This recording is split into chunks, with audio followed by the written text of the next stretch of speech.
या सायफाय हिंदू शहराच्या मध्यभागी रहिवाशांच्या मनात अस्वस्थता पसरली. राक्षस राजा महादुष्ट उंच उभा होता. त्याच्या भयावह उपस्थितीने शहरावर गडद छाया पडली होती. देवलोकाचा नाश करण्याच्या इच्छेने त्याचे डोळे वाईट तीव्रतेने जळत होते. पण देवलोकातील लोक निराधार नव्हते.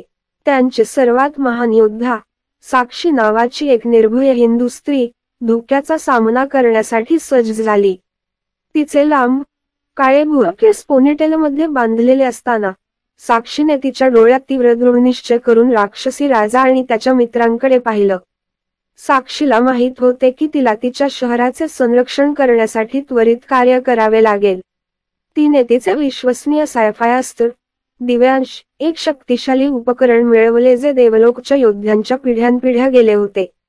दिव्यांश हातात घेऊन साक्षीने राक्षस राजा आणि त्याच्या 2 राक्षस शिष्यांचा सामना करण्यासाठी पुढे सरसावले.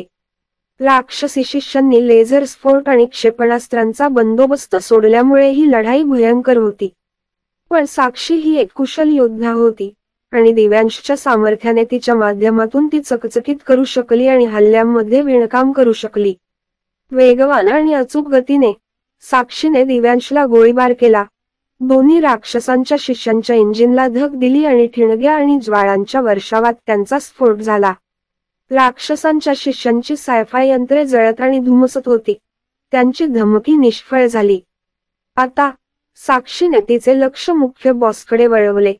राक्षस राजा महादुष्ट जो तिची वाट पाहत उभा होता, त्याचे डोळे रागाने चमकत होते. देखलक या महान सायफाय हिंदू शहराच्या मध्यभागी साक्षी उंच उभी होती. तिची भविष्यकालीन बंदूक तयार होती. तिने राक्षस राजाला लक्ष्य केले.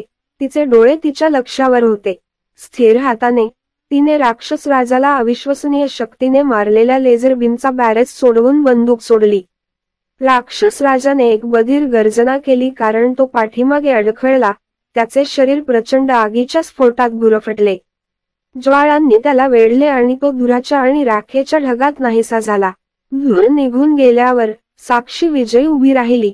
तिची बंदूक अजूनही तीव्र युद्धातून धूम्रपान करत आहे. ती पुढे चालली. राक्षस राजा खरोखरच पराभूत झाला होता. साक्षी तेजस्वी सूर्यप्रकाशात उभी राहिली. तिच्या चेहऱ्यावर आनंदी हास्य पसरले आणि तिचे तेजस्वी डोळे आनंदाने चमकत होते.